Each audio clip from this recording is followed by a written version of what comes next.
கர்த்தருடைய பரிசுத்த நாமத்திற்கு மகிமை உண்டாதாக. இந்த நாளிலும் ஆண்டுடைய வார்த்தைக்கு நேராக நம்முடைய சிந்தையை திருப்ப போகிறோம். இன்றைக்கு ஒவ்வொரு வாரம் நம்ம பெண்களை குறித்து தியானித்து கொண்டு தான் வருகிறோம். இன்றைக்கு விதவைகளை ஆதரிக்கிற கர்த்தர். ஹல்லேலூயா. பெண்களுக்கு எப்போவுமே ஒரு முத்திரை போடுவாங்க இல்லை? திருமணம் ஆனது என்ன செய்வாங்க? விதவேன்னு ஒரு பட்ட பேர் போட்டுருவாங்க. அதே மாதிரி குழந்தை இல்லைன்னா மலடின்னு ஒரு பட்ட பேர் போட்டுருவாங்க. என்னெல்லாமோ சொல்லுவாங்க. ஆனால் இந்த இடத்துல வேத புத்தகம் எங்கேயும் பார்த்தா சிறுமையும் எளிமையுமானவுடைய ஜெபத்தை அவர் கேட்கிறவர், அவர் தள்ளி விடுகிறவர் அல்ல. ஹல்லேலூயா. நிறைய காரியங்கள் இருக்கிறதுனால இந்த வாரம் ஒரு பாட்டை தான் சிந்திக்க போகிறோம். அடுத்த வாரம் இன்னொரு பாட்டை இவங்கள் நடுவிலேருந்து சிந்திக்க போகிறோம். இன்றைக்கி விதவைகளை ஆதரிக்கிற கர்த்தர். சங்கீதம் 146 9வது வார்த்தை நீங்கள் படிங்க. சங்கீதம் 146 9வது வார்த்தை.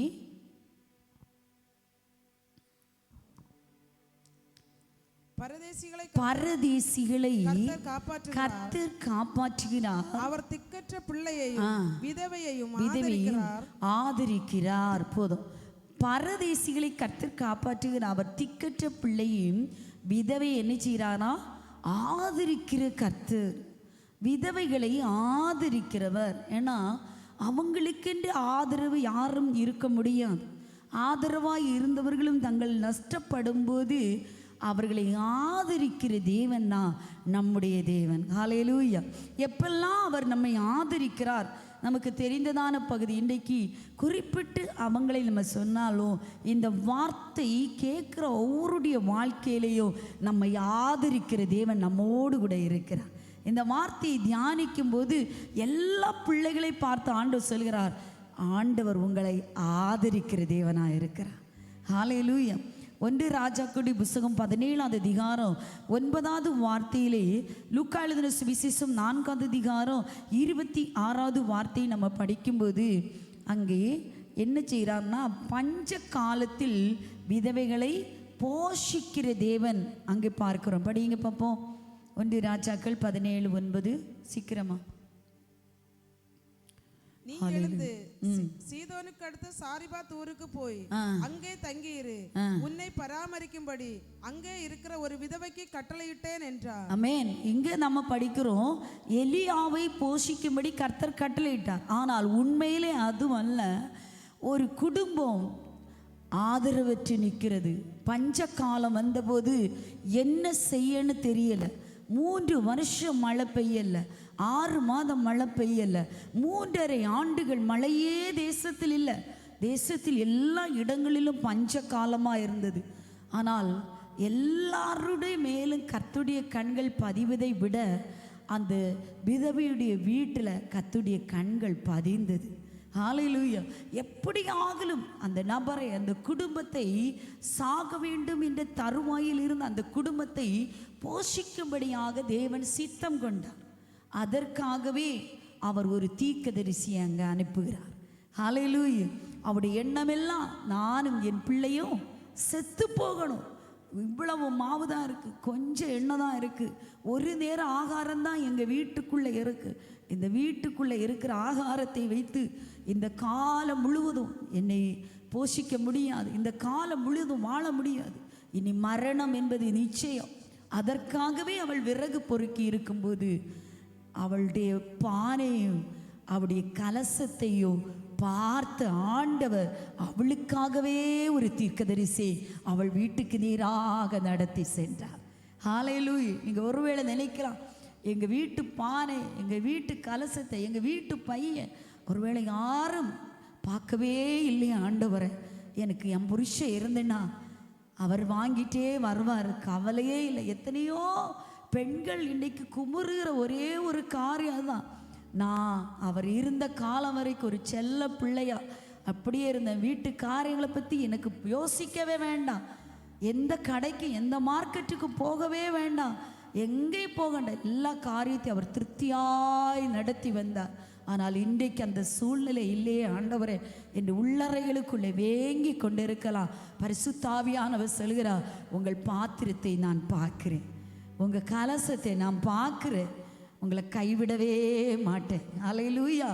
எப்போ வசனம் லூக்காளுதின சுவிசேஷம் 4ஆம் அதிகாரம் 26வது வார்த்தையிலே கர்த்தருடைய வார்த்தை தெளிவாய் சொல்லுகிறது, ஆண்டவர் தேசமெங்கும் பஞ்சம் வந்தது, எத்தனையோ விதவைகள் இருந்தபோது சாரிபாத்திலே போய் அங்கே இருக்கிற விதவையை பராமரி என்று சொல்லி அந்த தீர்க்கதரிசியை நான் அனுப்பினேனே அப்படின்னு சொல்கிறாரு.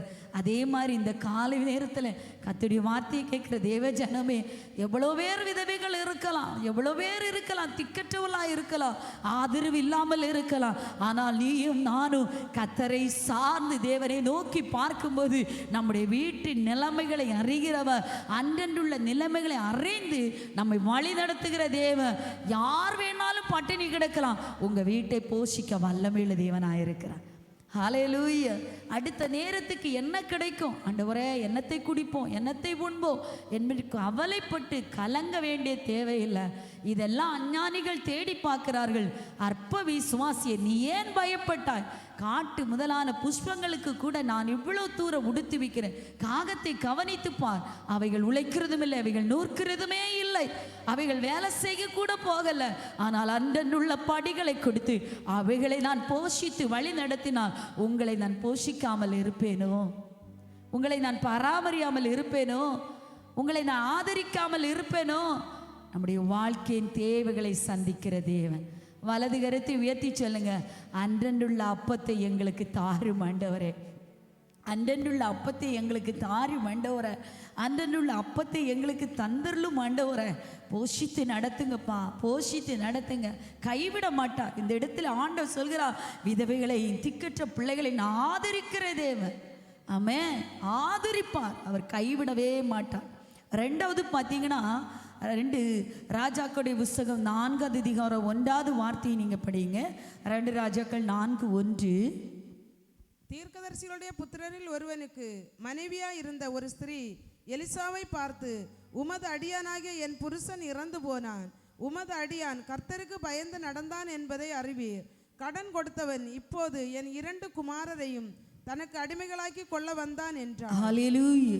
ரெண்டாவது பார்க்கணும்னா நம்முடைய தேவைகளை நிறைவாக்குகிற கர்த்தர். நம்முடைய தேவைகள் இங்க பார்க்கிறோம். ஒரு தீர்க்கதரிசியுடைய மனைவி, அவளுக்கு 2 பிள்ளைகள், அவள் புருஷன் இறந்து போயாச்சு.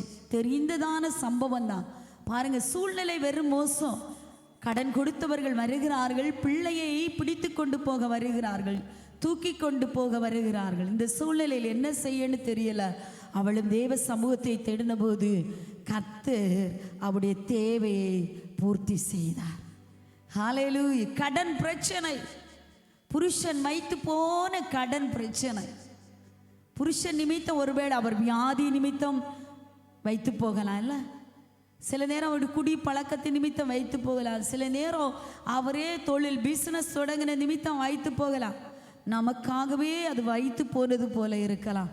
அந்த கடன் பிரச்சனையை கூட தீர்க்க வல்லமையுள்ள தேவன் தான் நாம் ஆராதிக்கிற தேவன். ஹல்லேலூயா. எப்படி வந்தது என்று தெரியல, ஆனால் அவளுக்கு ஒன்றே தெரிந்தது, அவர் கர்த்தருக்கு பயந்து நடந்தார். ஆனால் இந்த கடன் பிரச்சனையை தீர்க்கக்கூடிய நிர்வாகம், எந்த வஸ்து பலன்களும் இல்லை, எந்த அசட்டும் எனக்கு இல்லை, எந்த வேலையும் இல்லை, வேலை செய்யவும் தெரியலை, இறக்கவும் தெரியலை. நம்மளை அடிக்கடி நம்ம பயன்படுத்துகிற ஒரு வார்த்தை, எனக்கு வேலை செய்யவும் இனி தெரியலை, எனக்கு இறக்கவும் தெரியலை. அதுலேயும் மிடில் கிளாஸ் ஃபேமிலியெல்லாம் ரொம்ப உத்தரப்படுவாங்க. ஹை லெவலாக இருக்கிறவங்க அப்படியே போயிடுவாங்க, ஏழையாக இருக்கிறவங்க பிச்சை எடுத்தாவது ஏதாவது உழைச்சி போயிடுவாங்க. அந்த மிடில் கிளாஸ் ஃபேமிலியில் இருக்கிறாங்க தெரியுமா, எதுவும் செய்ய தெரியலை. ஆனால் கர்த்தர் சொல்கிறார், அதற்கான நிர்வாகம் என் தேவனுடைய பண்டக சாலையில் இருக்கிறது. ஹல்லேலூயா. கடனை அடைக்கக்கூடிய வழி என் கரத்தில் இருக்கிறது. அவர் வழி சொல்லி கொடுக்கிறார். பாருங்க, நேர்மையாக நடத்துகிற ஆண்டவர். வழி தெரியலை, நேர்மையாக நடத்துகிறார். அவள் வந்து சொல்கிறா, என்ன செய்யணும் தெரியல. எலிசா தீர்க்கதரிசியை பார்த்து சொல்ல, என்ன செய்யணும் தெரியல, என் பிள்ளைகளை அடிமைப்படுத்தி கொண்டு போக போகிறாங்க. ஆனால் கர்த்தர் ஒரு வழியை சொல்லி கொடுத்தார். நீ போ, உன் அறை வீட்டுக்குள்ளே பிரவேசி, உனக்கு உன் பிள்ளைகளுக்கு மட்டும் தெரிந்தால் போதும், அறக்கதவை பூட்டு உள்ளுக்குள்ளே போய் உட்காரு, அழு, எல்லா பாத்திரங்களையும் உன் கையில் இருக்கிற அபிஷேகத்தை நிரப்பு நிரப்பு. ஹல்லேலூயா. இது நம்ம பாசையில் கேட்டால் கண்டிப்பாக வெறும் பாத்திரங்களை கொண்டு வந்து எப்படி நிரப்பது கொஸ்டின் கேட்கலாம் இல்லை. ஆனால் ஆண்டவர் இதுதான் வழி. ஹல்லேலூயா. ஒருவேளை நிறைய பேர் கேட்பாங்க, வேலைக்கு போகாமல் வீட்டில் இருந்தால் எப்படி சாப்பிட முடியும்? ஒருவேளை மனுஷனுடைய பார்வையில் அது கணக்கு தப்பு கணக்காக இருக்கலாம். ஆனால் கர்த்தருடைய பார்வையில் அது தப்பு கணக்கல்ல. தேவ சமூகத்தில் முழங்கார் படிட்டு கண்ணீர் வடிக்கும்போது அது சரியான கணக்காக பலன் கொடுக்கிற கணக்காக இருக்கும். ஆனால் நமக்கு ஒரு எண்ணம், அந்த அறை வீட்டின் உள்ளறைகளுக்குள்ள நம்ம பிரவேசிக்கணும். ஹல்லேலூயா. பாருங்க, எலியாசரை கர்த்தர் நடத்துகிற பாதையை நான் அடிக்கடி எண்ணி பார்ப்பேன். நேராய் கர்த்தர் நடத்துகிறார். எங்கேயாவது போனாரா? பொண்ணு கேட்டாரா? ஒன்றுமே இல்லை. போய் உட்கார்ந்தாரு, கர்த்தரை நோக்கி ஜெபம் பண்ணாரு. எஜமானனே, ஒரு அடையாளத்தை வைத்து ஜெபிக்கிறேன் ஆண்டவரே. நான் இந்த பாதையிலே உட்கார்ந்திருக்கும்போது என்னை தேடி ஒரு பெண் இந்த குடத்தை கொண்டு வருவாள். அவளிடத்துல நான் கேட்பேன், என்ன கேட்பேன்? எனக்கு கொஞ்சம் குடிக்க தண்ணி தான், அவ்வளோதான் நான் கேட்பேன். அவள் எனக்கு தண்ணி குடிக்க தந்தாள். அவளே என் எஜமானுடைய குமாரனுக்கு ஏற்ற துணையாக இருப்பாள் என்று செபித்து போய் உட்கார்ந்துருக்கிறான். அதே தருணத்தில் ரெபேக்காள் ஓடி வாரா. அவள் வாரா பாருங்க, தண்ணிக்கு மட்டும் தாகத்துக்கு ஒரு டம்ளர் தண்ணி தான் அப்படின்னு கேட்டதற்கு ஒரு டம்ளர் இல்லை, அவனோடு கூட அந்த 10 ஒட்டகத்துக்கும் தண்ணீர் கொடுத்து ஆதரிக்கிற ஒரு அழகான ஒரு பெண்ணை கர்த்தர் வாய்க்க பண்ணினார். நாம் அதான் ஆராதனை நேரத்தில் ஆண்டு நினைக்கிறதற்கும் எண்ணுகிறதற்கும் வேண்டிக் கொள்கிறதற்கும் மேலாக கிரியை செய்கிற தேவன். எலியாசருடைய அந்த ஆபிரகாமுடைய பிள்ளைக்காக ஆண்டவர் அப்படி கருதினாரானால் நமக்காக ஆண்டவர் கருத மாட்டாரா? நமக்காக தேவன் செய்ய மாட்டாரா? தேவ பிள்ளைகளே, ஒரு அடையாளத்தோடு தேவ சமூகத்தில் போய் விண்ணப்பம் பண்ணினால் அந்த ஒரு அடி ஜபத்தை கூட ஆண்டவர் கேட்க வல்லமுள்ளதே. இஸ்ரவேல் ஜனங்கள் கூக்குரல் இடுகிறது மாத்திரமல்ல, இஸ்ரவேல் ஜனங்கள் இப்படி பெருமூச்சு விட்டதை கூட கர்த்தர் பார்த்தார். ஹல்லேலூயா. சில நேரங்களில் கூக்குரல் மாத்திரம் நம்ம மூச்சு இப்படி இழுத்து விடுறோம் பார்த்தீங்களா, நம்ம மறந்து போகிறோம். ஆனால் கர்த்தர் மறக்கவே மாட்டார். நம்முடைய பெருமூச்சை கூட கேட்டு ஆண்டவர் ஒரு மோசேன்னு இரட்சகனை அனுப்பி இஸ்ரவேல் ஜனங்களுடைய அடிமைத்தனத்திலிருந்து வெளியே கொண்டு வந்தாரானால் நம்முடைய பெருமூச்சை காண்கிற தேவன் இன்றைக்கு அற்புதம் செய்ய வல்லமையுள்ளது. வலது கரத்தை உயர்த்தி ஸ்தோத்திரம் பண்ணி ஜெபம் பண்ணுங்க. நீங்கள் கேட்குறீங்க, பலருடைய கேள்விதான் பெருமூச்சு, கடன் பாரம். ஆண்டவரே, அவர் இருந்தாருன்னா வேலைக்கு போய் தந்திருப்பாரு, இப்படி என்ன செய்ய? ஒரு சைடு வழி, ஒரு பக்கமாக குழுக்கடைக்காரன் வாரான், இன்னொரு பக்கமாக வட்டி கடன் வாரான், இன்னொரு பக்கம் ஜுவல்ஸ் கடன் வருது. பின்னால் பார்த்தா என்னெல்லாமோ நம்ம விரட்டி அடிக்கலாம். ஆனால் கர்த்தர் சொல்கிறார், விதவைகளை ஆதரிக்கிற தேவன்னா, திக்கற்ற பிள்ளைகளை ஆதரிக்கிற தேவன்னா, உங்களை கைவிடவே மாட்டேன், உங்களுக்கு வழி சொல்லி தருவேன். நீ மாத்திரம் அறை வீட்டுக்குள்ளே போ, பிள்ளைகளோடு கூட உட்காரு, தேவ சமூகத்தில் வெறும் பாத்திரங்களை கேட்டு வாங்கு, அதை நிரப்பு. ஒவ்வொரு பாத்திரத்தை நீ நிரப்பும் போது உனக்குள்ளே இருக்கிற அபிஷேகம் வெளிப்பட்டு வரட்டும். அபிஷேகம் கர்த்தர் நமக்கு தந்திருக்கிறார், எண்ணெயை கர்த்தர் நமக்கு தந்திருக்கிறார். நான் எண்ணெயை விற்காம நமக்கு அதை ஒன்றும் செய்ய முடியாது. எண்ணெயை விற்க ஆரம்பிக்கணும். ஹல்லேலூயா. எண்ணெயை சொல்லுங்க, விற்க ஆரம்பிக்கணும், கொடுக்க ஆரம்பிக்கணும். ஒரு கூட எண்ணெய் இருக்கு, கர்த்தர் நமக்கு தந்திருக்கிற தீபம், கர்த்தர் தந்திருக்க அபிஷேகம் இருக்கு. மற்ற ஜனங்களை பார்க்கும்போது கடனோடு இருக்கிறீங்க, அதே எண்ணெயோடு கூட தான் இருக்கிறீங்க. ஆனால் மற்ற காலியான பாத்திரங்களை பார்க்கும்போது ஒரு நாளாக இந்த எண்ணெயை மற்றவர்களுக்கு விற்கிறோமா, கொடுக்கிறோமா, தேவனுடைய சமூகத்தில் அதை அர்ப்பணிக்கிறோமா? நம்ம கொடுக்க கொடுக்க கர்த்தர் நம்மை ஆசீர்வதிப்பார். ஹல்லேலூயா. சொல்லி பாருங்க, நமக்கு நான் குழந்தை பாக்கியம் இல்லைன்னு தெரியும், ஆனால் குழந்தை பாக்கியம் இல்லாத நபர்களுக்காக ஜெபிக்க ஆரம்பிங்க, கர்த்தர் அற்புதம் செய்வார். போன மாதம் கன்சீவான ஒரு சிஸ்டர், அவங்க அம்மா வந்து சொல்கிறாங்க, சிஸ்டர் வேறொரு நபருக்காக ஜெபிக்க சொன்னாங்க. நான் அந்த நபருக்காகவே ஜெபிச்சேன். ஆனால் கர்த்தர் என்னுடைய பிள்ளையை கடாட்சித்தார். ஹல்லேலூயா. நம்ம கொடுக்கும்போது நம்ம வியாதி நடுவில் எப்படி கொடுக்க? நானே வியாதியோடு இருக்கிறேன், நானே கடன் பாரத்தோடு இருக்கிறேன், நானே பிரச்சனையோடு இருக்கிறேன், நான் எப்படி கொடுக்க? பல நேரங்கள் நம்முடைய கேள்விகள் இதுதான். குறைவுகளோடு கூட கொடுக்க ஆரம்பிக்கும் போது நிறைவான கர்த்தர் நம்முடைய குறைவுகளை நிறைவாக்குவார். சொல்லுங்க, ஒரு விஷயம் கூட சொல்லுங்க. குறைவுகளோடு கூட மற்றவர்களுக்கு கொடுக்க ஆரம்பிக்கும் போது நிறைவான கர்த்தர் நம்முடைய குறைவுகளை என்ன செய்வார்? நிறைவாக்குவார். இது உண்மை, இது நிச்சயம், இது உண்மை. தேவ ஜனங்களை கொடுத்து பாருங்க. ஹல்லேலூயா. கர்த்தர் பராக்கிரமசாலியா எழுந்தருளுவார். கர்த்தர் நல்லவர். உங்கள் தேவைகளை ஆண்டவர் சந்திப்பு. மூன்றாவது பார்த்தீங்கன்னா, மார்க் எழுதின சுவிசேஷம் 12வது அதிகாரம் 42வது வார்த்தையை எடுத்துக்கொள்ளுங்க. மார்க் எழுதின சுவிசேஷம் 12:42. ஹல்லேலூயா. ஏழையான ஒரு விதவையும் வந்து ஒரு துட்டுக்கு சரியான 2 காசை போட்டாள். அப்பொழுது அவர் தம்முடைய சீசரை அழைத்து, காணிக்கை பெட்டியில் பணம் போட்ட மற்ற எல்லாரை பார்க்கிலும் இந்த ஏழை விதவை அதிகமாய் போட்டாள் என்று மெய்யாகவே உங்களுக்கு சொல்லுகிறேன். ஹல்லேலூயா. விதவையின் காணிக்கைகளை அங்கீகரிக்கிற கர்த்தர். ஹல்லேலூயா. ஒரு ஆலயத்திலே இயேசு உட்கார்ந்துருக்கிறாரு. பக்கத்தில் காணிக்கை பெட்டி இருக்கு. காணிக்கை பெட்டி பக்கத்தில் தான் உட்கார்ந்துட்டு இருக்கும்போது அநேகர் என்ன செய்கிறாங்க? காணிக்கை போட வராங்க. ஆனால் வசனம் சொல்லுது, ஒரு ஏழை விதவையோ அப்படியே தூக்கிட்டு வராங்க. ஒரு 2 காசு. அந்த காசு காணிக்கை பெட்டியில் போட்ட உடனே எல்லாரும் ஒருவேளை கேவலமாக தான் பார்த்துருப்பாங்க, இவ என்னதான் கொடுக்க போறா அப்படின்னு. ஆனால் கர்த்தர் அவருடைய காணிக்கையை அங்கீகரித்தார். ஹல்லேலூயா. உங்களிடத்தில் என்ன இருக்கிறது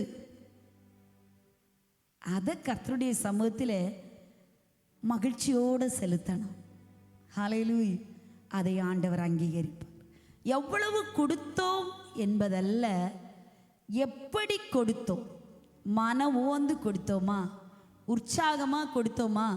இருதயபூர்வமாக கொடுத்தோமா? ஒரு கை கொடுக்கறத இன்னொரு கை அறியாதபடி கொடுத்தோமா? இதுதான் ஆண்டவர் பார்க்குறாரே தவிர எல்லாரும் பார்க்கணும், மெச்சிக்கொள்ளணும் அப்படின்னு ஆண்டவர் ஒரு நாளும் பார்க்க முடியும். இன்னைக்கு பார்த்தீங்கன்னா கிறிஸ்டியானிட்டியே மாறிட்டு இல்லை. எழுத்து மூலம் எழுதி வாசிக்கலைன்னா பிரச்சனை தான். இவ்வளோ கொடுத்தேன்னு தேசம் அறியணும், என்ன கொடுத்தேன்னு தேசம் அறியணும், ஜனங்கள் அறியணும். அந்த அறியணும்னு கொடுத்துட்டோன்னா பிரதிபலனம் முடிஞ்சு போச்சு. அறியக்கூடாது என்று சொல்லி கொடுத்தோன்னா கர்த்தர் அதை அங்கீகரிக்கிறார். அந்த ஏழை விதவை கையில் காசு எடுத்துட்டு அப்படியே ஜெபம் பண்ணியிருப்பாங்கன்னு நான் நினைக்கிறேன். அவங்க ஜெபம் பண்ணிடுற, ஆண்டவரே என் கையில் இவ்வளவு இருக்கப்பா, என்னால் எல்லாரும் கொடுக்குற மாதிரி கொடுக்க முடியலை, எனக்கென்று என் ஜீவனத்துக்கு இருக்கிறத முற்றிலுமா அவ கொண்டு போடு. ஹல்லேலூயா. இங்கே எல்லாரும் இல்லாமையில் தாரித்திரியத்தில் தான் ஆண்டவருக்கு கொடுக்க ஆரம்பிக்கணும். எல்லாம் வரட்டு அப்படின்னு நினைக்கவே கூடாது. கர்த்தர் உங்களுக்கு 100 ரூபாய் தந்தா 10 ரூபாய் எடுத்து கர்த்தருடைய சமூகத்தில் கொடுக்க ஆரம்பித்த போது கர்த்தர் அவர்களை ஆசீர்வதிப்பார். அந்த காணிக்கை ஆண்டவர் அங்கீகரிக்கிற தேவனாயிருக்கிற. விசேஷமாக நான் சொன்ன மாதிரி விதவியுடைய ஏழையான அந்த விதவியுடைய காணிக்கை குறித்து ஆண்டவர் சொல்கிறார், அவள் அதிகமாய் போட்டாள். உண்மையிலே மனுஷ பார்வையில் அவள் அதிகமாய் போட்டாளா? இல்லை, அவள் போடலை. மனுஷர்கள் எல்லாரும் பைய போடுறாங்க. 1000 போடுறாங்க, 2000 போடுறாங்க, 3000 போடுறாங்க, எல்லாரும் போடுறாங்க. ஆனால் விதவையோ 2 காசு வாங்க கூட அவளுக்கு என்ன இல்லை, பணம் இல்லை.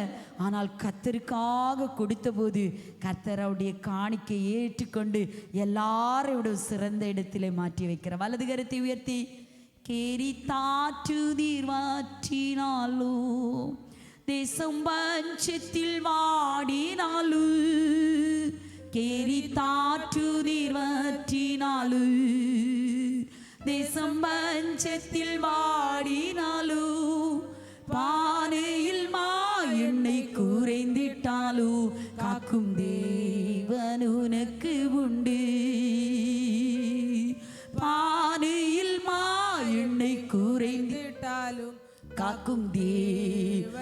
உனக்கு உண்டு, கர்த்தருண்டு, வார்த்தையுண்டு, தூதனுண்டு, அவர் அற்புதம் உண்டு. கர்த்தருண்டு, வார்த்தையுண்டு, தூதருண்டு, அவர் அற்புதம் உண்டு. கேரி தாற்றுதிர் வற்றினாலு, தேசம் பஞ்சத்தில் வாடினாலு, கேரி தாற்றுதிர் வற்றினாலு, தேசம் பஞ்சத்தில் வாடினாலு, பானையில் மா எண்ணெய் குறைந்திட்டாலு, காக்கும் தேவன் உனக்கு உண்டு. பானை மா எண்ணெய் குறைந்திட்டாலு, காக்கும் தேவன் உனக்கு உண்டு. ஹல்லேலூயா. இல்லை என்று ஒரு சூழ்நிலை வந்தாலும் இருக்கிறவனாய் அழைக்கிற, இல்லாமையிலிருந்து எல்லாவற்றையும் உருவாக்கி, எல்லாமையிலிருந்து எல்லாவற்றையும் உருவாக்குறது போல இல்லாமையிலிருந்து உருவாக்குறவர் தான் நம்முடைய ஆண்டவர். நம்முடைய மன விருப்பத்தை, ஏக்கத்தை நிறைவேற்றுவார். ஹல்லேலூயா. அடுத்து லூக்கா எழுதின சுவிசேஷம் 18வது அதிகாரம் 5வது வார்த்தையை படிங்க. லூக்கா எழுதின சுவிசேஷம் 18:5. ஹல்லேலூயா.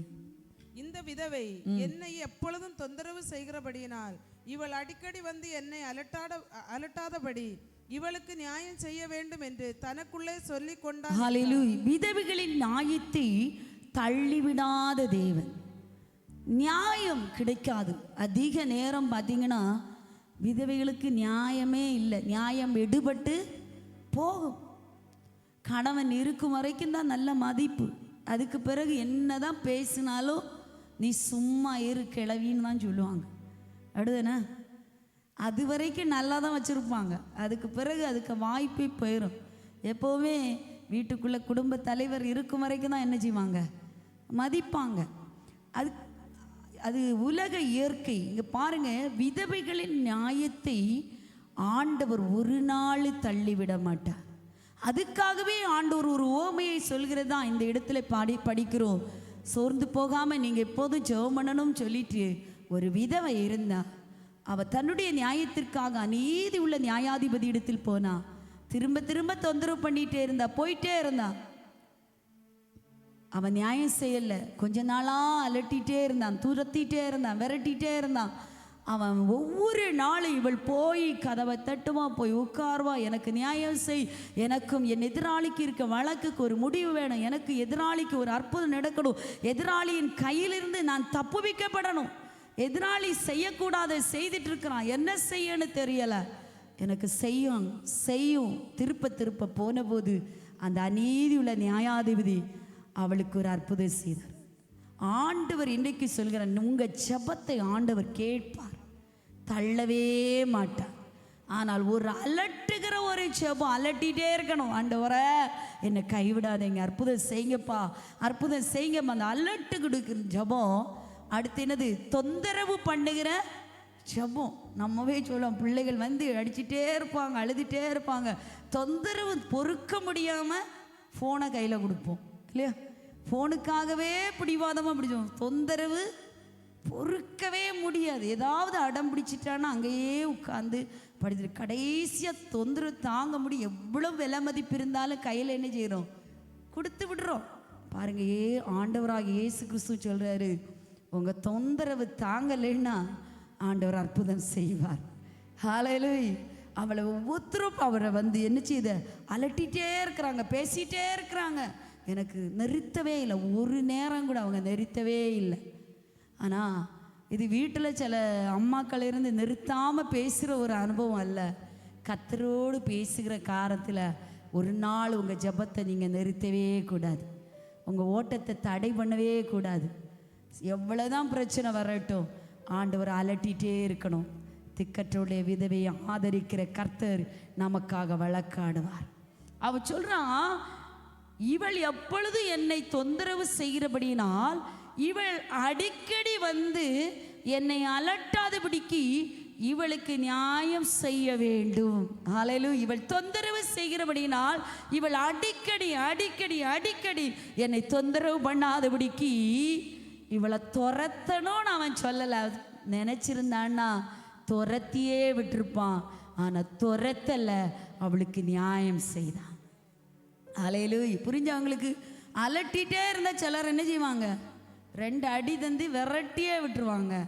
அந்த விரட்டுற கூட்டத்தில் நம்முடைய ஆண்டவர் இல்லை, நமக்கு நியாயம் செய்கிற பரமபிதா நமக்கு இருக்கிறார். 2 கரங்களை உயர்த்தி சொல்லுங்க, ஆண்டவரே என்ன காரியத்தை அலட்டிகிட்டே இருக்கிறீங்க, பேசிகிட்டே இருக்கிறீங்க, இரவும் பகலும் தொந்தரவு பண்ணிகிட்டே இருக்கிறீங்க. ஒருவேளை என்னை துரத்தி விடுவார் என்று நினைக்காதீங்க. தேவன் துரத்தி விடுகிறவருக்கு அநீதி உள்ளவர் அல்ல. அவர் துரத்தி விடுகிறவர் அல்ல, அவர் நமக்காக நியாயம் செய்கிறார். ஹல்லேலூயா, ஹல்லேலூயா. பரிசுத்தரே நியாயம் செய்யும். கேட்போம், ஆண்டவரே நியாயம் செய்யும். எனக்கும் என் எதிராளிக்கும் அவனோடு வழக்காட எனக்கு பலன் இல்லை, அவனோடு போர் செய்ய எனக்கு பலன் இல்லை, அவனை எதிர்த்து நிற்க பலன் இல்லைப்பா. எனக்கு உதவி செய்யுங்கப்பா, எனக்கு உதவி செய்யுங்கப்பா. ஞானவானுள்ளோ கையில் இருக்கையா, ஆருமில்லை நீக்கி தோஷம் செய்வா. ஞானவானுள்ளோ கையில் இருக்கையா, ஆருமில்லை நீக்கி தோஷம் செய்வா. ഇന്നെനിക്കു വന്നു നേരിടുന്നതല്ല, ഇന്നെനിക്കു വന്നു നേരിടുന്നതല്ല തൻഗീതമാണെന്ന് ഞാനറിയുന്നു, തൻഗീതമാണെന്ന് ഞാനറിയുന്നു. ഹല്ലേലൂയ. நம்மை அவர் உள்ளங்கையில் வரைந்து வைத்திருக்கிறார். ஹல்லேலூயா. நம்முடைய தலையில் உள்ள ஒரு மயிர் கீழே விழணுன்னா கூட ஆண்டுடைய அனுமதி இல்லாமல் நடக்கவே நடக்காது. ஆமென். ஆண்டவரை மகிமைப்படுத்துவோம். ஆண்டவரை என் தலையிலிருந்து ஒரு மயிராகல கீழே விழணுன்னா உங்கள் அனுமதி வேணும். சிலர் துரத்துறாங்க, எதிராளி துரத்திட்டே இருக்கிறான், எதிராளி நம்ம விரட்டிகிட்டே இருக்கிறான்.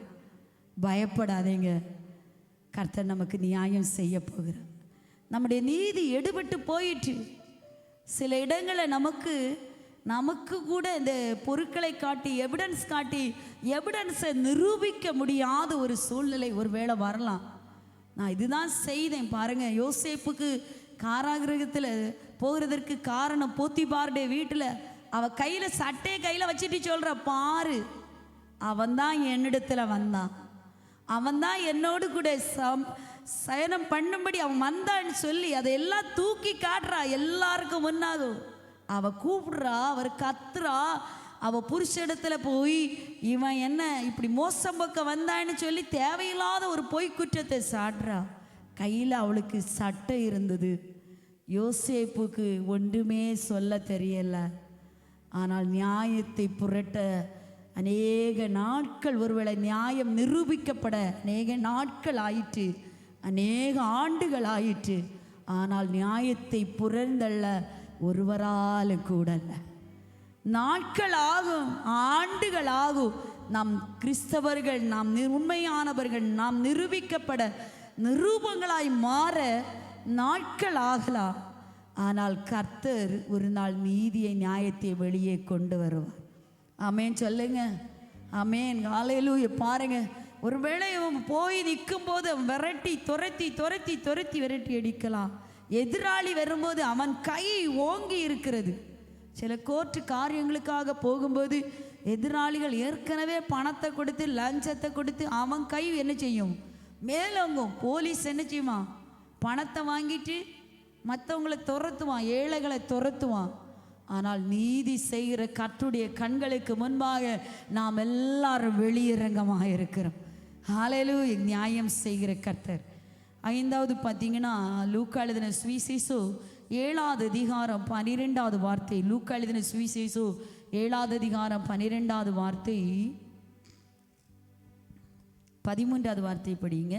நமக்கு தெரிந்த அவளை பார்த்து அவள் மேல் மனதுருகி அழாதே என்று சொல்லி கிட்ட வந்து பாடையை தொட்டார். ஹalleluya. இங்க ஒரு நாயினூர் விதவை கைம்பெண்ணாய் இருந்தாள்.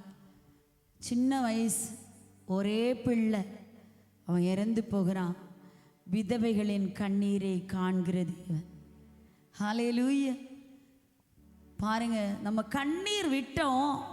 அடுத்த வாரம் இதுக்கு மீதி நான் சொல்லித்தரேன். நம்ம கண்ணீர் விட்டோன்னு வச்சிருங்க, அந்த கண்ணீரை கர்த்தர் கண்டு நிற்பார். இந்த விதவையை ஆண்டவர் கண்ணீரின் பள்ளத்தாக்கில் சந்திக்கிறார். ஒரு வாசல் வருகிறது. இயேசுவுக்கும் நாயினூர் விதவையும் சந்திக்கப்படுகிற ஒரு குறிப்பிட்ட வாசல் அருகே வந்தபோது 2 பேரும் சந்தித்து கொண்டார். அந்த விதவை எத்தனையோ பேர் சந்திச்சிருக்காங்க. வீட்டுக்குள்ள வசனம் சொல்லுது, அத்தனை பேர் ஏராளமாய் கூடியிருந்தாங்க. ஆனால் இயேசு ஒரு நாளுடைய வாழ்க்கையை சந்தித்தார்.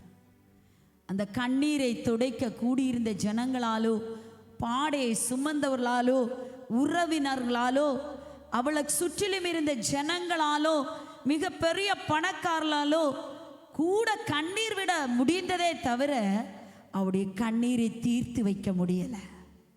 ஹல்லேலூயா. சுற்றில் இருக்கிறவங்க சொல்ல, ஐயோ ஒரு பிள்ளை இருந்தான் செத்து போயிட்டான். ஆனால் இயேசு அவருடைய கண்ணீரை பார்த்து ஒரு நாள் அவளை சந்தித்தார். அந்த சந்திப்பு தான் அவருடைய வாழ்க்கையின் மறுமலர்ச்சி காலமாய் மாறிற்று. அவருடைய வாழ்க்கையின் துளிர் விடுகிற காலமாய் மாறிற்று. அவருடைய வாழ்க்கையின் வசந்த காலமாய் மாறிற்று. ஹல்லேலூயா. அன்றைக்கு மட்டும் இயேசுவை அவள் சந்திக்காமல் இருந்தால், இல்லை இயேசு அவளை சந்திக்காதிருந்தால், அன்றைக்கே அந்த பிள்ளையை அடக்கம் பண்ணப்பட வேண்டியது வந்திருக்கும். ஆண்டவர் எப்போ சந்திப்பார்ன்னு தெரியலை தேவ ஜனங்களே. ஹல்லேலூயா. நம்முடைய கண்ணீர் சிந்திக்கொண்டே இருப்போம். எப்போ ஆண்டவர் வர்றான்னு தெரியலை. ஒருவேளை பைபிள் ஸ்டடியில் வரலாம், ஆராதனை நேரத்தில் வரலாம், வெள்ளிக்கிழமை வரலாம், சனிக்கிழமை வரலாம், தனி ஜபத்தில் வரலாம். எப்போ நம்ம சந்திக்கிறான்னு தெரியலை. நீ அழுதுட்டு இருக்கிற காலம் ஆண்டவர் சந்திக்கிற நேரமாய் மாறப்போகுது.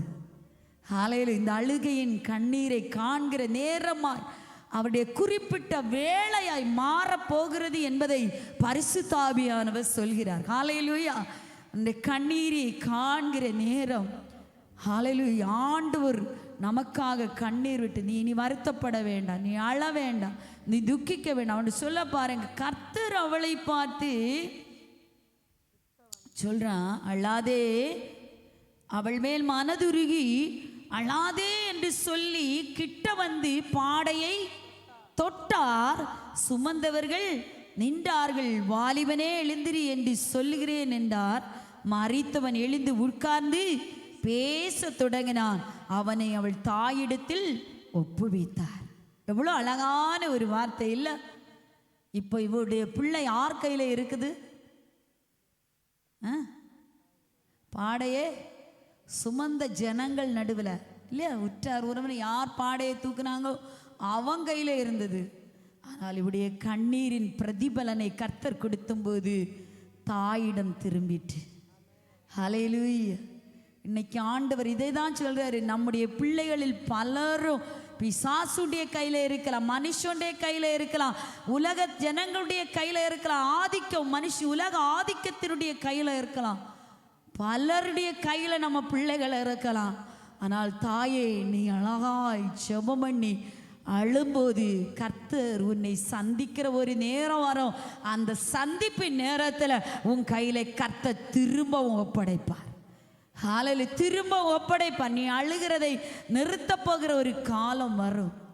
உன் அழுகைக்கு ஒரு முற்றுப்புள்ளி உண்டாகும் என்பதை ஆவியானவர் திரும்ப திரும்ப சொல்கிறார். பிள்ளையை குறித்து, பிள்ளையுடைய எதிர்காலத்தை குறித்து, பிள்ளை நம்பிக்கையற்ற சூழ்நிலையில் அழுது கொண்டிருக்கலாம். ஆனால் கர்த்தர் உன் வாழ்க்கையை துளிர்விட பண்ண 2 கரங்களையும் ஒரு பட்ட மரமாய் நின்றது. அந்த விதவை என்ன செய்யணும் தெரியல. ஆனால் கர்த்தர், யாரோ சுமந்து கொண்டு போறாங்க, செத்து போயிட்டான், செத்து போயிட்டான், செத்து போயிட்டான், இவன் மரித்தான், இவன் மரித்தான்னு சொல்லி சொல்லி ஊரெல்லாம் ஒரு அடக்க ஆராதனைக்கு நேராக கொண்டு போகிற ஒரு தருணம். ஒரு அடக்க ஆராதனைக்கு நேராக அவர்கள் தூக்கி கொண்டு போறாங்க. ஆனால் கர்த்தர் சந்தித்து அவள் கையில் ஒரு ஜீவனுள்ள பிள்ளையாய் கொடுத்தார். ஜீவனுள்ள பிள்ளையாய் கொடுத்தார். அவன் பேச தொடங்க ஆரம்பித்தான். அநேகர் விசுவாசம் வைக்க ஆரம்பித்தார்கள். ஆவியானவர் சொல்கிறார், நீ வருத்தப்பட்டு அழுது சொல்ற செய்கிற விண்ணப்பத்தை கேட்டே உன் பிள்ளை அடக்கம் பண்ணப்படும் என்று போக வேண்டியவன். ஆனால் இன்றைக்கு அவன் எழுந்து உட்கார்ந்து பேச தொடங்க போகிறான். கர்த்தரை குறித்து, அவருடைய சத்துவத்தின் வல்லமையை குறித்து, ஆண்டவருக்காக ஊழியம் செய்ய போகிறான். அவன் கர்த்தருக்கு ஊழியம் செய்ய போகிறான். திரும்பவும் தாயிடமாய் அந்த பிள்ளை ஒப்புவிக்கப்பட போகிறது. தாயுடைய கண்ணீரை கண்டு மனதுருகின கர்த்தர். ஹல்லேலூயா. விதவையுடைய கண்ணீரை காண்கிற தேவன். யாத்ரா புஸ்தகம் 22வது அதிகாரம் 22வது வார்த்தையை படியுங்க. யாத்ராமத்தின் புஸ்தகம் 22:20. ஜீசஸ், சீக்கிரமா. விதவையையும் திக்கற்ற பிள்ளையையும் ஒடுக்காமல் இருப்பீர்களாக. அவர்களை எவ்வளவாகிலும் ஒடுக்கும் போது அவர்கள் என்னை நோக்கி முறையிட்டால் அவர்கள் முறையிடுதலை நான் நிச்சயமாய் கேட்டு கோபம் உண்டவராகி உங்களை பட்டயத்தினால் கொலை செய்வேன். உங்கள் மனைவிகள் விதவைகளும் உங்கள் பிள்ளைகள் திக்கற்ற பிள்ளைகளும் ஆவார்கள். உங்களுக்குள் போதும். அடுத்த வாரம் இந்த வார்த்தைகளை நான் பேசுகிறேன். இங்கே இந்த இடத்துல பார்க்குறோம், இந்த வசனத்தை மட்டும் நம்ம படித்து விதவைகளுக்காக கர்த்தர் வைராக்கியம் காண்பிக்கிறார். என்ன காண்பிக்கிறார்?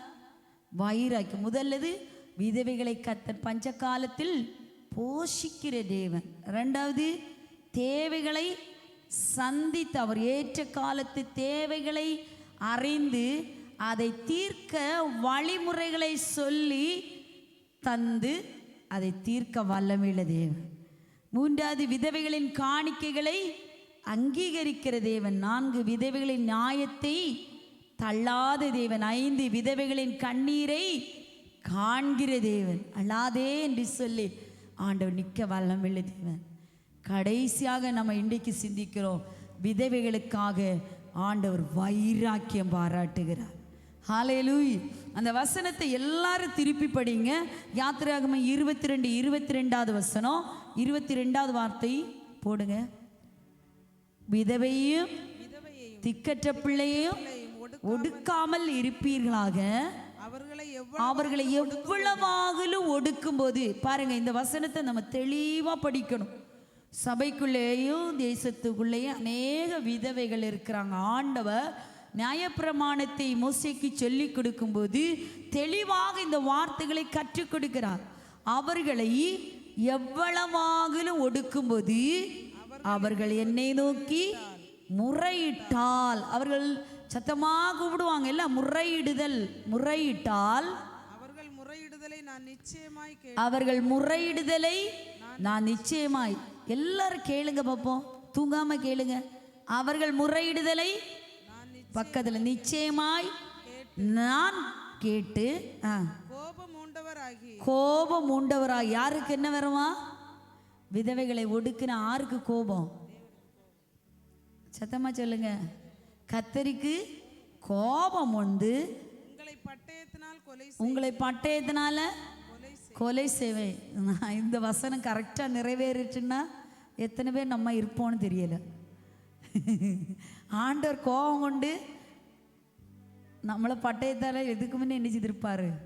கொண்டு இருப்பாருல்ல. கொலை செய்வே.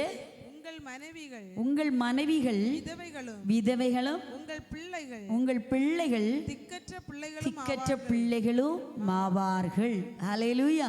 அதான் மனைவிகள். அப்போ ஆண்டுடைய வார்த்தை, நம்ம விதவைகளை ஒடுக்கி அவருடைய நியாயத்தை நம்ம புரட்டுனா கர்த்தர் அவருடைய முறையிடுதலை கேட்டு கோபம் உண்டவராகி நமக்கு என்ன வருமா? தண்டனை வரும். பட்டயத்தினாலே கொலை செய்வே. உங்கள் மனைவிகளை என்ன செய்வாங்க? விதவைகளாய் அவர்களுக்கு என்ன சம்பவித்ததோ அதுதான் நமக்கு சம்பவிக்கும். உங்கள் பிள்ளைகளும் திக்கற்றவளுமாக போவார்கள். இப்போ விதவைகளுக்காக ஆண்டவர் எவ்வளவு வைராக்கியம். அவருடைய வைராக்கியத்தினால என்னத்தை எடுத்துட்டாரு? பட்டயத்தை எடுத்துட்டாரு. என்ன சொல்றாரு? கொலையே செய்வோம். பாரு மகனை, உன்னை என்ன செய்வேன்? கொன்னுருவேன். நீ அவங்களுடைய நியாயத்தை என்ன செய்யாத புரட்டாத. இதெல்லாம் ஆண்டவர் நமக்கு சொல்லி தருகிற பாடங்கள். ஆமென், ஹல்லேலூயா. இந்த வசனத்தின்படி நம்ம நடக்கணும். பாருங்க, எத்தனையோ சபைகள்லையும் சரி, தேசத்திலையும் சரி, ஜனங்கள் நடுவிலையும் சரி, விதவைகள் புறக்கணிக்கப்படுகிறதையும் பார்க்கிறோம். இன்னொரு விதத்திலே ஆதரிக்கப்படுகிறதையும் பார்க்கிறோம். கடந்த நாட்களில் ஒரு பாஸ்ட் ஒய்ஃப் சொன்னாங்க, அவங்க சர்ச்சில் 30 பேருக்கு அதிகமாக விதவைகள் இருக்கிறாங்க சிஸ்டர், எவ்வளோ மன வருத்தமாக இருந்து அப்படின்னு சொல்லிட்டு வருத்தப்பட்டாங்க. அப்படி வருத்தப்படுறாங்க. நான் ஒவ்வொரு நாளும் நானும் சொல்கிறேன், அப்படிப்பட்ட சூழ்நிலை இனி நம்முடைய தேசத்திலேயோ நம்முடைய இடங்கள்லையோ பெருகக்கூடாது. ஹல்லேலூயா. விதவை இருப்பு அப்படிப்பட்ட ஒரு பெருகக்கூடாது. ஏன்னா இன்னைக்கு ஆக்சிடெண்ட் பெருகி இருக்கிறது, வியாதிகள் பெருகி இருக்கிறது, கொள்ளை நோய்கள் பெருகி இருக்கிறது, சூழ்நிலைகள் எல்லாம் மோசமாக இருக்கிறது. கடந்த நாட்கள் முள்ளா ஜெபம் பண்ணும்போது ஆண்டவர் எனக்கு தந்த ஒரு வார்த்தை, ஆண் வர்க்கம் காப்பாற்றப்படும்படியாக நம்ம எல்லாரும் திறப்பிலே நின்று ஜெபிக்கணும். ஹல்லேலூயா. தலைதான் முக்கியம். ஆண் வர்க்கத்தை அழித்து கொல்லும்படியாக சில ஏரோதுகள் உண்டு, சில பார்வோனின் திட்டங்கள் உண்டு. இவர்களை அழிக்க வேண்டும், கொலை செய்ய வேண்டும், சபைகளில் இருக்க விடக்கூடாது. பாருங்க, அப்படிப்பட்ட ஒரு திட்டத்தை சாத்தாண்டே கண்ணியை முறியடித்து ஜெபிக்க போகிறோம். அப்படியே எளிமை நின்று நம்ம ஜெபிக்கணும். தேவ பிள்ளைகளை, ஆண் வர்க்கம் நான் ஒவ்வொரு நாளும் ஜெபம் பண்ணுவேன். ஆண்டவரே, ஆண் வர்க்கத்தை அழித்து கொன்று நிர்மூலமாக்க நினைக்கிற துஷ்ட வல்லமைகளை உடைக்கணும். நம்முடைய சபையிலும் சரி, தேசத்து ஜனங்கள் நடுவிலும் இனி ஒரு விதவை இருப்பு இருக்கக்கூடாது. ஆண்டவரே, அப்படிப்பட்ட தீர்க்க ஆயுசை எல்லாருக்கும் கொடுத்தரலும். ஆண்டவரே, தீர்க்க சுபாவங்களை கொடுத்தரலும். சிலர் பார்த்தீங்கன்னா இந்த புருஷனோட இருக்கிறத விட சாகிறது நல்லதுன்னு சொல்லுவாங்க. அந்த அளவுக்கு சுபாவத்தில் வெறும் மோசமாய் நடக்கிறது. 2 பெண்ணு 3 பெண்ணு 4 பெண்ணு அப்படி நடக்கிற ஒரு கூட்டம். இன்னொரு கூட்டம் மதுவுக்கோ அடிமைப்பட்டு கிடக்கிற ஒரு கூட்டம். ஆளில் சீட்டுக்கு போதைக்கு சோம்பல் உள்ளவர் அலைகிற ஒரு கூட்டம். அப்படிப்பட்ட குடும்ப தலைவர்கள் எல்லாம் ரட்சிக்கப்படும்படியாக ஜெபிப்போம். இந்த பெண்கள் கூடுகையில் இன்றைக்கு இந்த ஒரு ஜெப குறிப்பாய் உங்கள் டைரியில் நீங்கள் எல்லாரும் எழுதணும். நீங்கள் சொல்லணும், உங்கள் சபையில், எங்கள் சபையில் ஒரு ஆண் வர்க்கம் கூட இனி இழந்து போக நாங்கள் அனுமதிக்க கூடாது. ஒரு ஆண் வர்க்கம் ஆண்டவரே அழியக்கூடாது ஆண்டவரேன்னு சொல்லுங்க. ஹல்லேலூயா. சாத்தாண்டே தந்திரம் இது ஒரு சாபம், இது ஒரு சாபம். இந்த சாபம் மாறணும், குடும்பங்களை விட்டு மாறணும். அப்பா மை துதிக்கிறோம், அப்பா மை துதிக்கிறோம். ஹல்லேலூயா. நமக்கு தெரியும் நம்முடைய சபையில் சிலருடைய மரணங்கள் எல்லாம் திடீரென்று அப்படிப்பட்ட சூழ்நிலைகள் மாறணும். சத்ருடைய திட்டங்கள் முறியடிக்கப்படணும். ஜெபிப்போம். இப்படி உங்கள் ஜெப குறிப்பில், டயரியில் அனுதின ஜெப குறிப்பாக எழுதி வைங்க. தேவ பிள்ளைகளை எழுதி வச்சு ஜெபம். ஆண்டவர் விதவைகளை ஆதரிக்கிற தேவன் தான். ஆனால் இன்னொரு நிலைமைகள விதவைகள் ஆகும்போது பிள்ளைகள் திக்கற்றவர்களாய் மாறி போவாங்க, பிள்ளைகள் அனாதைகளாய் மாறி போவாங்க. அந்த சூழ்நிலை வேண்டாடாடி.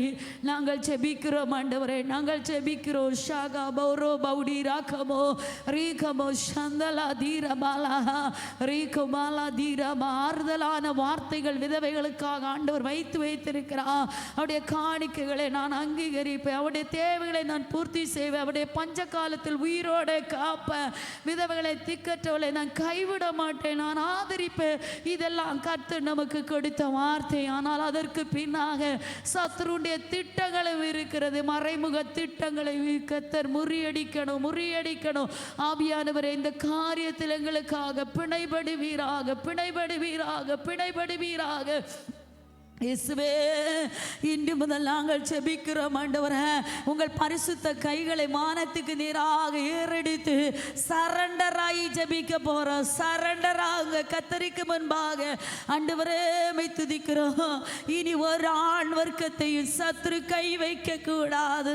இனி ஒரு ஆண் வர்க்கத்தையும் சத்ரு ஜெயிக்க கூடாது. ஷபோரபோகபோ ரீவிகமரமா அந்தல துரபக துரப ஷகமா மாமா துரிபி கவரபா. ஆண்டவரே மை துதிக்கிறோம். யாருக்கு வேணாலும் எப்படி வேணாலும் நடக்கலாம், ஆனால் சாத்தானுடைய சக்திகள் ஒன்றும் சேதப்படுத்த கூடாது. ஒரு தலைமையிலாகலும் ஆண்டவரை அறியாமல் கீழே விழுந்து போவதில்லை என்று சொன்னீரே ராஜா. ஆண்டவரே உயிரை கொல்லவும் ஆத்துமாவை அழிக்கவும் வல்லமையுள்ள தேவன் நீர் ஒருவர் மாத்திரம். ஆண்டவரே பட்டயத்துக்கும் பஞ்சத்துக்கும் ஆண்டவரை கொள்ளை நோக்கு தீராத வியாதிகளுக்கும் நீங்களாக்குவீராக, நீங்களாக்குவீராக. ஆண்வர்க்கங்கள் பாதுகாக்கப்படணும் ஆண்டவரே, பாதுகாக்கப்படணும் ஆண்டவரே. எங்க சபையுடைய ஆண்வர்க்கங்கள் ஆண்டவரே, தேசத்துடைய ஆண்வர்க்கங்கள் பாதுகாக்கப்படணும் ஆண்டவரே. ரிபகபரக ஷபரமா.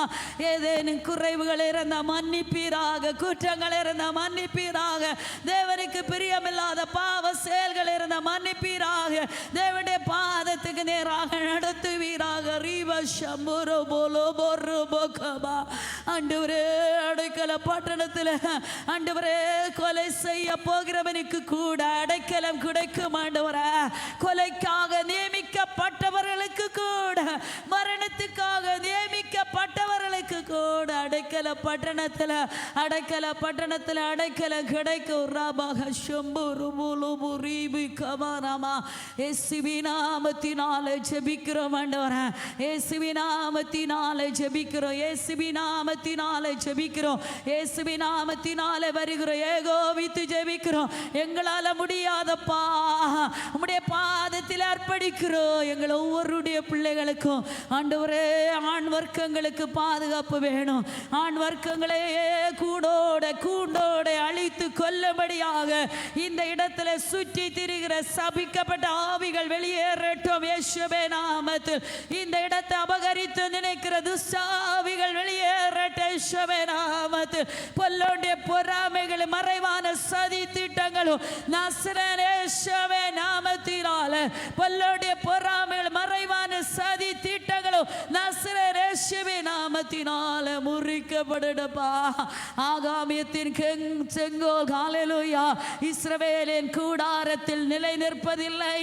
தேவனுடைய பிள்ளையுடைய கூடாரத்தில் ஆகாமியத்தின் செங்கோல் ஓரிப கவரபலக ஷகரோபலா ரீகவரபலக துரக ஷதுரலமா ரீபி கமரபலக தீரமா.